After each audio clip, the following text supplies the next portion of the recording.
Here's the story all about us.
What are you doing, girl?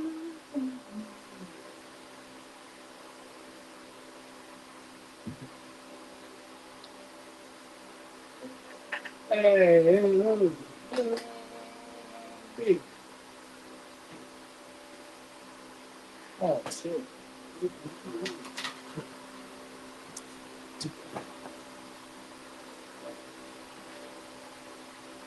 What up, Billy? Oh, shit.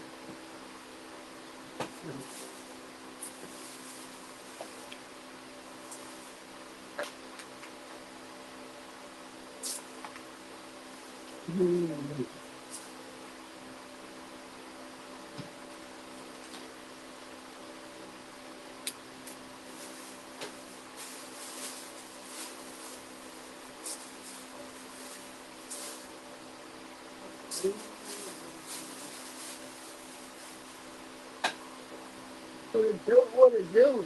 And the tip.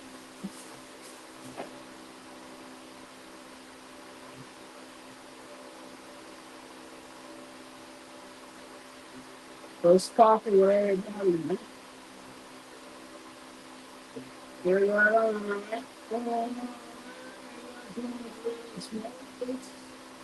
It's awesome. It's what I'm doing, man.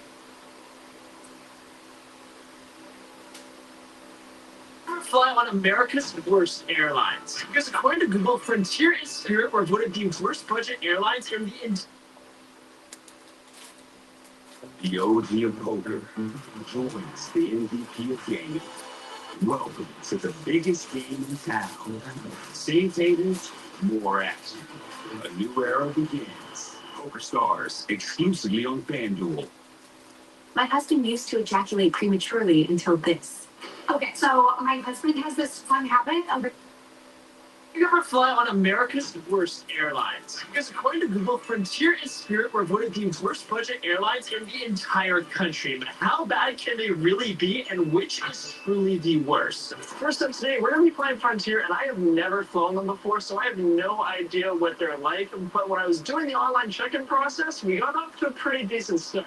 After getting the check-in email, I confirmed who it was and proceeded to the next step, where Frontier tried to sell me bundles, stating which was absurdly expensive just to pick where I wanted to be, before harassing me with even more add-ons they wanted me to buy. But probably the most insane thing is that if you want in-person check-in, you gotta pay $20. So I skipped this and decided to just complete the check-in instead. Now that we're all checked in, we're gonna head inside and grab the boarding pass. Remember, after this flight, we're going to be flying Spirit to figure out which is actually the worst in all of America.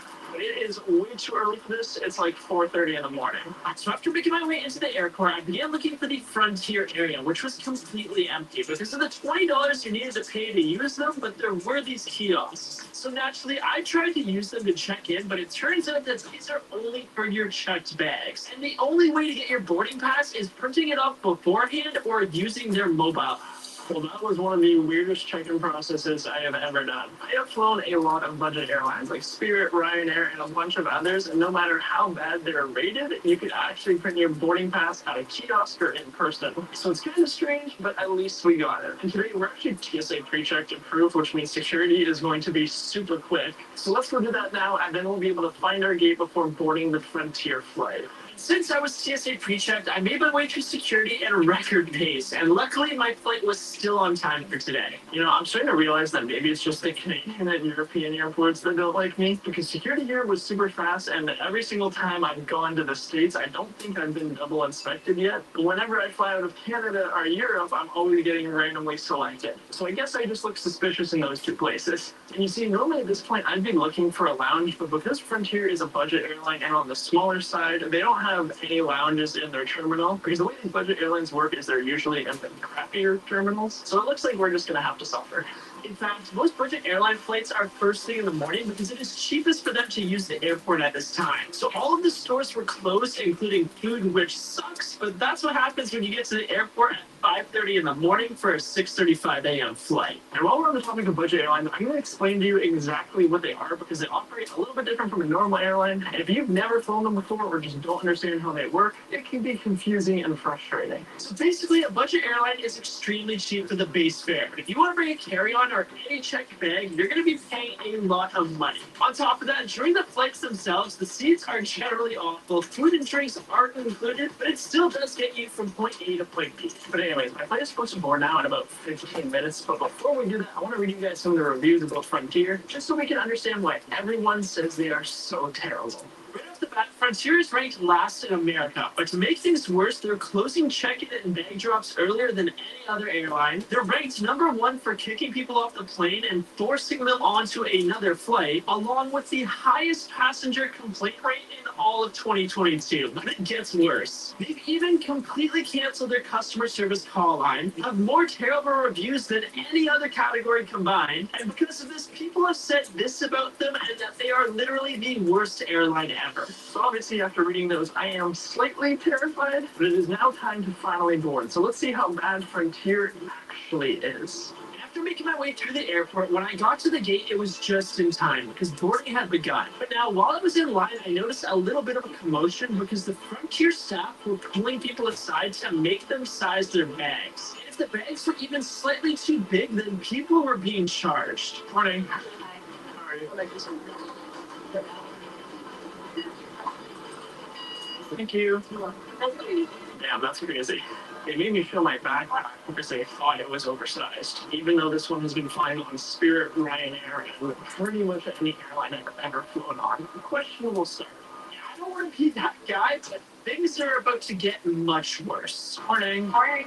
So after making my way through the cabin, I noticed there were two types of seats, where the nicer ones looked like this, but the ones where I'd be sitting looked more like this. And eventually I made my way to my seat. Right off the bat, doing an initial comfort test, things didn't seem to be too bad, but the seat was definitely on the harder side. And one thing I did notice was how thin these seats were, and it was basically a piece of fabric over top of a plastic tub. And for some reason, the space for bags underneath the seat also weren't the greatest. And on top of that, these seats definitely wouldn't be reclining. So right off the bat, the seating is basically a copy paste of Spirit, but somehow it is actually kind of worse. There is less leg room, less bag room, and the tray tables are way smaller. Now, one thing that was extremely disappointing was that I knew for a fact this was the first flight of the day since it was so early in the morning, but still things were quite dirty. And one of the plus sides I did notice that since carry-on baggage costs so much extra, there was tons of space in the overhead bins. But as I made my way to check out the reading lamp, even though it was working, it appeared the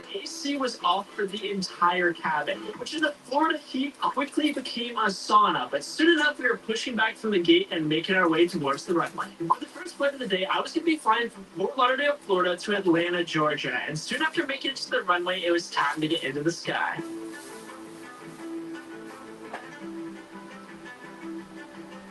Now that I was in the air, I decided to look around and explore when I noticed some messy patches on the seat, but also the tray table. I'll be honest here, this is the smallest thing I have ever seen on any airline I've flown. In fact, it is so small that my iPhone is literally longer than this thing, and on top of that, it was also rusting with some pretty gross stuff inside. Now, under the tray table, the stains continued onto the back of the seat. I really don't want to know what this even is, but at least the safety pamphlet was normal. But anyways, now that I've been flying for a while, I noticed that the seat was starting to dig into my sides, which was extremely painful on my back. So I decided to head to the bathroom for a break, but things only got worse from here. After getting to the bathroom, it looked like every single one of the panels was hanging on for dear life, thanks to a tape job, which, you know, is slightly concerning, and on top of that, things were quite disgusting, but at least there was decent headroom.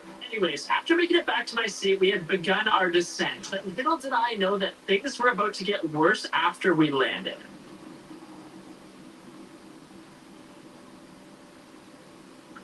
For some reason, as we taxied to the gate, we ended up stopping because there was another Frontier plane parked in our gate. So we ended up waiting for nearly an hour. During this time, people began walking around and were getting quite frustrated. But finally, we began moving again and arrived at our gate.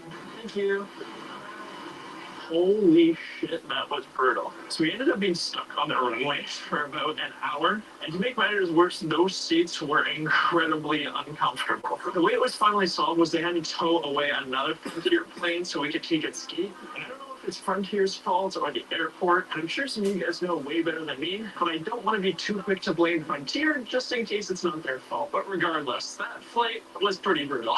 The seats were super uncomfortable. The tray table was basically non-existent. It was also super messy. The one plus side is that the staff were actually really friendly. Now that we're all done with Frontier, it's time to see how Spirit compares. And so far, doing the online check-in process actually went surprisingly well. After getting the check-in email, I was offered money in order to take a different flight home, which I decided to pass on. So after getting harassed with add-ons and agreeing to having no hazardous materials, I was all checked in and ready to go. Now, obviously, Frontier had a good check-in process too, and we saw how the flight ended up going. So it's going to be super interesting to see how Spirit compares. But first, we're going to go check out a lounge because I definitely need it after that flight. probably gonna go insane if Spirit's just as bad. So after making my way to the airport, I arrived at the Club Atlanta. For breakfast, there was cereal, oatmeal, eggs, and a bunch of other things. So I decided to load up along with a massive glass of alcohol. And after exploring the lounge a bit and seeing what it had to offer, it was time to head back towards my gate. So I've been to that lounge before, and I thought this time it might be better, but it's still a solid 4 out of 10. It's a little bit dated, the food options are extremely limited, and on top of that, the food just really isn't the greatest. Another thing that I found super weird about that lounge too is they had a wait list, even though it was practically empty. But the one silver lining is that the staff were quite friendly. But anyways, my Spirit flight is now supposed to board in about 15 minutes, but I wanted to read you guys some of the reviews, just so we can all understand why they're so bad. Right off the bat, people rate Spirit just above Frontier, but they're both still ranked at the bottom in all of America. In fact, people rate Spirit so low that articles have been written about how passengers should avoid them entirely, with reviews saying it was the worst flight experience people have ever had, to not use Spirit, and one person even wrote about how it was their first and last flight. So now that we know how people feel about them, fingers crossed they aren't going to be as bad as Frontier. But it is going to be super interesting to see how they compare. So after making my way through the massive airport in Atlanta, I eventually found my gate, which said things were still on time, but in typical Spirit fashion, it turns out that things were actually running late. The flight coming in arrived nearly an hour late when my original flight was supposed to be leaving. And after another 30 minutes of waiting around, it was finally time to get on board the Spirit flight. There you go. How you doing? Good, you? Appreciate that. Have a good one. It's time to see which is worse, Frontier or Spirit. We are in for an adventure. So after boarding the plane and not being greeted, I made my way through the cabin towards my seat. When I noticed this was an older aircraft, which is good because these seats are better than the ones on the newer Spirit planes. By no means are these seats perfect, but after an initial comfort test, things appear to be all right. And the main downside I'd say is that the headrests were a bit on the stiffer side. Now, all things considered, since this was an older aircraft, things were in pretty decent shape, other than a few spots and stains on the seat, but unfortunately, the leg room was pretty tight. Another thing that was also a plus for Spirit is that there's pretty good room under the seats for bags, and plenty in the overhead. And that's because most people don't spend the money for a carry-on. But since we were running late, soon enough we were fully boarded and pushing back from the gate to try and make up some lost time. On the second flight of the day, I was going to be flying from Atlanta back to Fort Lauderdale in Florida, and after arriving at the runway, soon enough we were making our way into the sky.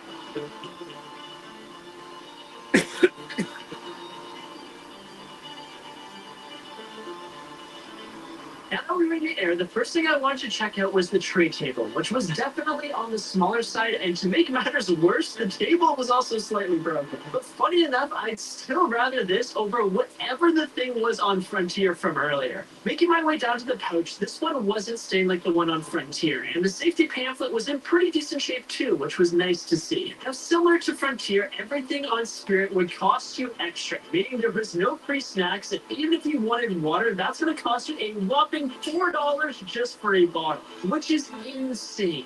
Remember earlier when I said that these seats appeared to be half decent? Well, after getting halfway through the flight, my back was starting to get a little bit sore, but luckily nowhere near the pain of Frontier. So I decided to make my way to the bathroom in order to give myself a little break.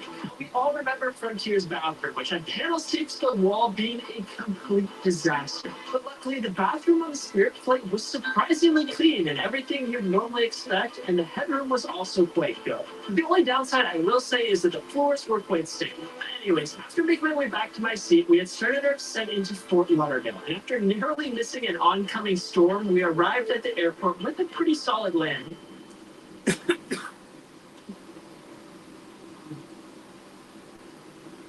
So now the big question remains, which is truly America's worst budget airline? Well, I don't think this one needs much of a debate because just like the reviews say, I'm going to have to agree with them and say that Frontier was definitely the worst. But if you enjoyed this video, make sure to check out this one next where I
That's wonderful.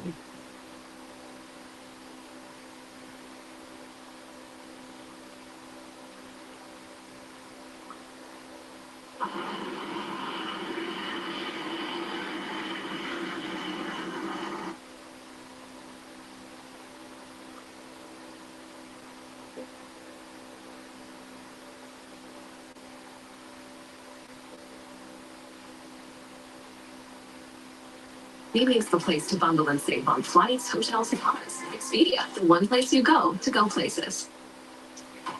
Want the fastest working GLP-1 for half the price? Ro now offers FDA-approved weight loss injections cheaper, so you can see weight loss Today.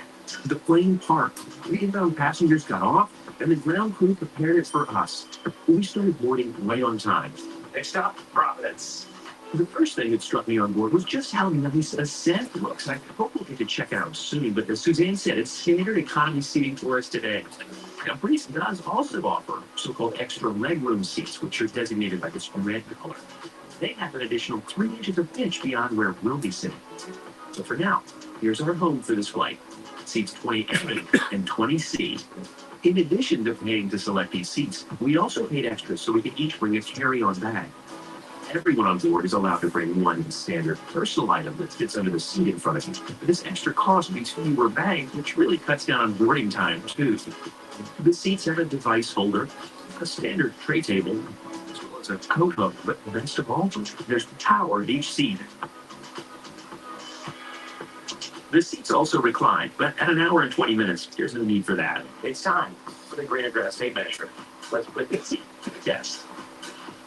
In terms of practical knee room, we're talking about 11 inches practical knee room. Now pitch, 30 inches of pitch between the two seats. And then let's look at the width. 20 inches of width. That's much wider than most economy seats you'll find in the U.S., and that extra space is down to the size of the A220's fuselage. I'll take it. Now, it turns out boarding so quickly also means sitting around Raleigh a little longer. We should push back here in about the next 20 minutes. And if we get through, we'll fly things through here primarily for your safety. So please pay attention to the safety briefing and any instructions they have for you. Thank you for choosing Breeze this morning. Those 20 minutes passed uneventfully, and we pushed back and got on our way up to Rhode Island. We settled in. Now, Suzanne's iPad was a little too small for the device holder, but it was steady enough for the flight. While some other airlines might offer free snacks, here on Breeze we'll have to pay for them. But in order to make this as complete a comparison as possible, we're going to do it. We're going to get a snack and a drink. We also decided to check out the Wi-Fi just in case maybe it was working. It was not. I think that yellow is an interesting choice. I'm feeling somehow like I'm on Spirit. This yellow color choice, kind of an odd decision on their part. It seems like they would have gone with blue. I don't know. Anyway, the colors in the backs of the seats indicate which class of service you're in and how much pitch is in each seat. This is obviously a much better standard economy seat than you'd find over on Spirit. Another highlight of the A220, though, has to be these windows. They're absolutely massive, so much bigger than other airplanes. Hey, man. Well, unfortunately, we just got an announcement that due to the flight time and turbulence, there'll be no service on this flight. Now, the seat is off the entire time. It really isn't very turbulent at all. And the flight is an hour and 19 minutes. So, unfortunately, we can't show you anything beyond the menu. The seat is comfortable. The flight attendants have been friendly in the aisles when they've been there. Just no service on this flight, unfortunately. The TF Green Airport came into view, and we were wheels down. Approximately 11 a.m. On a cold day, on a hot day. So what did you think of your first time on board Breeze? I was very perfectly pleasant. There's not too much to comment on. It was such a quick flight. And it's kind of an interesting business model. It's sort of built a low-cost carrier thing with some kind of elevated upgrades you can get. Like me, I can make my own when I want it, whenever I want it. Whole slushy machine. And do other things right down in the kitchen. Whenever I feel like making a slushy, especially on a hot day, put whatever I put in there and make me a slushy. Like I just said, I just made me a Kool-Aid slushy. This shit delicious, man. Cold. It's cool to check out next time. Just to try to fly those Ascent seats. Those look really nice. Yeah, that was a great, I'll call it a first-class looking cabin, so we'll definitely check that out. But for now, it's time to head out of Providence. We've got to make our way to Boston Logan to catch a JetBlue flight. What are you doing? Aggressively refreshing until it's 24 hours before our Southwest check-in time. $30 per person to upgrade to a better boarding position. What's the boarding position? A1 to A15? I think it's worth it. She controls the purse strings, though, so are we doing it? We decided to do it. Gives us more time in the seat to get more footage for you. The Southwest boarding process make you anxious. Makes me anxious. But we'll think about that tomorrow, because right now, a JetBlue flight down to Atlanta. We booked one of JetBlue's Bloom fares, which include a carry-on bag and standard seat selection. This flight is also on an A220, so we picked seats on the left side again. It wasn't too long ago that we were flying with JetBlue into Boston. That was, of course, Mint, which is their long-haul premium lie-flat business class experience. Pretty amazing, really. If you haven't seen that video, check it out. But today, we're flying the more typical, sort of regular domestic economy class to really get a sense of what that's like. We included Breeze in this competition because it's such a new airline. It seems like new often means great. It was impressive service. JetBlue is competing, though, because there's just an undeniable cool factor associated with an airline. But there's also a lot of extras. There's more legroom, there's TVs, snacks, all kinds of reasons. It's just such a nice experience. What's up? And that's a 3-year-old Airbus A220 or C-Series. It'll take us down to Atlanta. Its name is Blue Plane Special. A key component of this So, competition Blue we the call sucker. that is ground game. How are these airlines handling their operation here on the ground? Sucker. The answer for JetBlue so far is not great. We are past boarding time and we still haven't begun. They're not Hopefully we don't there. board It's soon. totally Just an Blue update. not sucker. Turns out the reason we haven't boarded yet is the crew is not yet here. They're Oh, what stuck the in fuck? traffic. Stuck in traffic. What you're looking for in situations like this is just some crew members Yeah, having a like, hustle. what the hell? If we gotta be there 2 hours, what the hell? The crew must have been there a long time ago. Like a little bit of a hustle. Why you sending food out You there? haven't seen this yet, so I'm sure they're on their way. Flight attendants have just arrived. How They you gonna look get like there they're 2 hours walking in and briskly. working That's what you want to see from a late arriving crew. It's the first time What it's the happened hell? last, but they're here. We should be getting on board in, I don't know, 10 minutes or so. Just about 30 minutes late. Next stop, Atlanta. Despite the delay, everyone worked hard to board this flight quickly. The gate agent even helped push wheelchair-bound passengers on board. We'll call seats 26A and C That'd be the home for this worst. flight down That'd to be the Atlanta. worst. That'd be the worst to have a fucking elderly person on there. That's gonna make your other flight. Lucky I had that last year. Hope I don't have this year when I go to LA. Elderly people with wheelchairs and shit around. Unlike our last flight, there's a seat back screen here. In addition to movies and shows and a moving map, there's also live TV. There's a USB socket here and an international plug down here. And while there's food for sale, there's also free drinks and snacks available too. Oh, JetBlue? The tray table is sturdy, the seat reclines, and overall just feels a lot bigger than the seat on Oh shit, Breeze. But JetBlue don't. let's take a I look. ain't know JetBlue had all that shit. 12 inches, First of all, I didn't know JetBlue had shit kids. 20. I didn't know JetBlue had That's a full 2 more inches of pitch than we had on Breeze. Everybody aboard to our flight down to Atlanta this afternoon. Be on the way here in just a few minutes after takeoff, 2 hours, 13 minutes ahead. Wait to sit back, relax, and enjoy the flight. All in, that delay, plus congestion on the ramp, cost us about an hour. Well, it could have been worse. We pushed back and made our way out to the runway, enjoying all there is to see in Boston, until it was our turn to head into the sky. Let's go.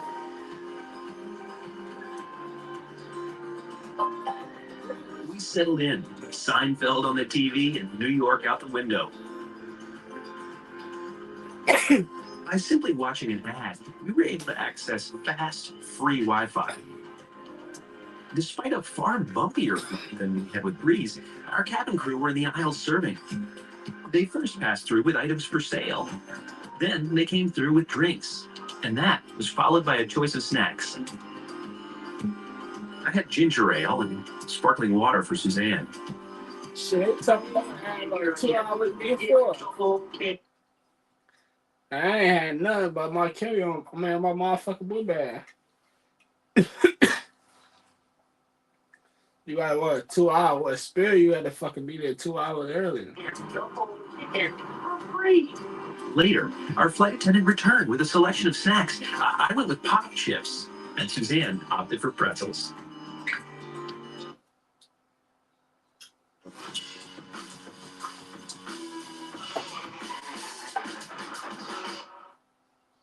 Just shampoo like you do? Try Just for Men Control GX Spray Reducing Shampoo. Introducing the boldest cheese and crunch.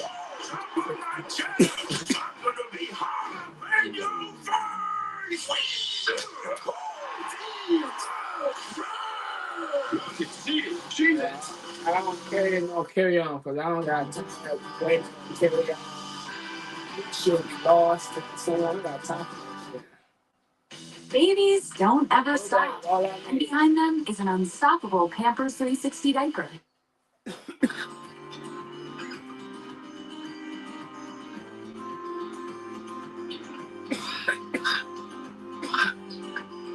Before long, we traded our views at the tops of the clouds for below them. What did you think of JetBlue? It's pretty awesome. Snacks, Wi-Fi, TV. Can't get better than that, right? I think you're right. I think my favorite part of it, though, was the seat. It was just so roomy. I think that extra pitch and width makes a big difference. It's gotta be one of the best. But for now, it's time to try Southwest. One of the really great things about Southwest Airlines is you can check 2 bags for free. We are just carrying on Well, used to. any bags, but we're going to grab some boarding passes and then get this trip started. Unlike other airlines, here at You can't carry Southwest, 2 you will be bags, fighting can't miles carry of people to get bags on for board. free. Instead, you're given an assignment in line rather than a seat assignment, so you know exactly when you're getting on the plane, for better or for worse. In our case, we're 8, 3, and 4 today, which means we'll be getting on pretty early, and that, I think, is a good thing. This boarding policy is going away, Southwest has announced, and we're going to be going to the regular seat assignment process like the other airlines. That's too bad. They're going to lose a little je ne sais quoi as a result. But for today, this is how we're doing it. As we just saw, bags fly for free here on Southwest Airlines, but there's so many reasons people love this airline. In general, there's going to be less fees, less than an guide, feeling like you're paying extra for everything. There's the open seating policy, which, you know, some people find controversial, but some people find really helpful. But I think the overriding thing that I usually hear about Southwest is just that helpful and friendly culture of their employees. Well, we're about to find out for ourselves for sure, so it's time to get boarded up for this flight to Fort Myers. Let's get it checked out. And there it is, the 18-year-old 737-700 that'll take us down there to Florida today. Had we not paid to upgrade our boarding position, we would have been B22 and 23. Not too bad, but I was glad to be boarding earlier. Next stop, Fort Myers. Unlike the other 2 airlines, there's no first class or premium sections here, at least not for the moment. Also, the cabin is arranged in a 3-3 configuration, and most of the rows are identical. For extra room, you'll want to snag row 1 or one of the exit row seats. And with boarding positions like A3 and A4, we easily could have done that. But we want to make this an apples-to-apples comparison. So instead, we went back to seats 21A and B. How much space can you expect in a Southwest Airlines seat? If only I had some tool to use to figure that out. Here we go. 12 inches of usable knee room. 32 inches of pitch and 17.5 inches of width. Well, all that stacks up to a pretty comfortable seat. There's a tray table here, and the seat reclines. The menu highlights the free options on board, along with alcohol, which is available for purchase. Now, today's flight to Fort Myers is fairly empty, which looked to be a good thing in terms of a seatmate, but not everything was great with the seat. No power, though. We pushed back early, with 21C still empty, and started our short taxi out to the runway here in Atlanta. And this is why you always pick the window. Back in 2019, I flew this beautiful 747-8 from Seoul here to Atlanta. Soon, we're back in the sky. I settled in with my iPad and some content I'd downloaded in advance of this trip. But I didn't have to. You see, streaming options are available at no additional cost. There's also a magazine if you're into reading, and of course the map, which is the best way to track your flight's progress. Seatbelt signs on, but flight attendants are already up in the aisle taking drink orders. Really impressive, but start with the service here at Southwest. All paying. Regular water for me and sparkling for Suzanne. Unlike JetBlue, Southwest does not offer a choice of snacks. Instead, everyone got pretzels. Snacks and drinks have arrived. Unfortunately, the internet is not working on today's flight, but streaming is. You can watch movies, that kind of thing, send messages, but unfortunately can't serve with that, so I don't know how fast it is. But regardless, there's plenty to go up here on this relatively short flight. If it had been working, Wi-Fi would have cost $8. But again, streaming entertainment, live TV, and even messaging are available for free. But no sooner had I finished my pretzels than we were on the ground. Welcome to Fort Myers. What'd you think of Southwest? That was a really great flight. I was kind of pleasantly surprised with the amount of legroom, for sure. Yeah, that was a great crew, too. You could tell they were having a lot of fun with each other and with the passengers, which is always a plus. But now, let's find out which one of these really is the best. Let's compare them all. As always, whenever we provide ratings or comparisons on this channel, it's unscientific and based on our own experiences. That said, we'll take a look at the ground game, the seats, the food, the in-flight entertainment, and onboard service from today's flights. Then, we'll explain pricing and exactly what we paid on each of these airlines. First, in terms of ground game, JetBlue was at a real disadvantage, but getting the crew to the plane in time for departure is a necessary component to flying. Further, the gate agent didn't even communicate about the delay until after boarding time had passed, so they lose here. Southwest was the winner, though. We pushed back early. Next, the seats. Breeze is in the clear bottom position since their seat was the smallest we tried today. That leaves JetBlue on top since they had the biggest. The award for best food goes to JetBlue since they offer a choice of free snacks. Because Breeze did not offer any service, they come in last place, and that wasn't even our shortest flight. That was our flight on Southwest. In terms of in-flight entertainment, Breeze is at the bottom since the internet was not working. JetBlue comes out on top because of their impressive seatback screens and fast free Wi-Fi. Finally, the award for onboard service goes to Southwest thanks to their fun and engaging crew. And before we give you the overall winner, let's talk price.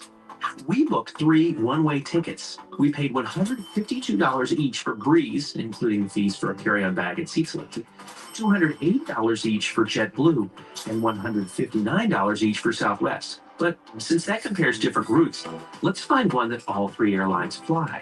Turns out they all operate Providence to Orlando. Now, let's assume we travel with 1 carry-on bag. Now, obviously, fares are going to vary depending on the time of day or the time of week or how full the flight is. But we found a date in October with each airline's lowest fare. Breeze starts at just $49, but if you want to bring a carry-on bag, you'll be paying an extra $30, bringing the total to $79. JetBlue will cost you $74 in their lowest Blue Basic ticket option, which includes a carry-on, but puts you in the final group to board. Southwest's lowest fare is also $74, and that includes a carry-on bag plus 2 checked bags if you have them.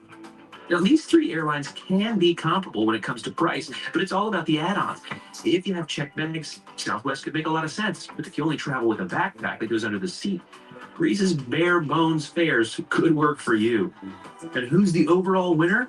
Well, it's a tie between Southwest and JetBlue. Between now and the next time, see you in the sky.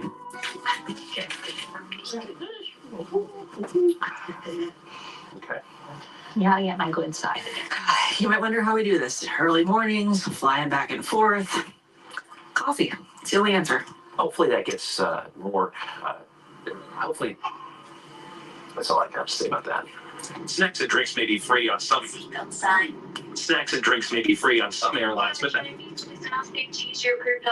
get going. It's again, my hair is like with this. It looks okay.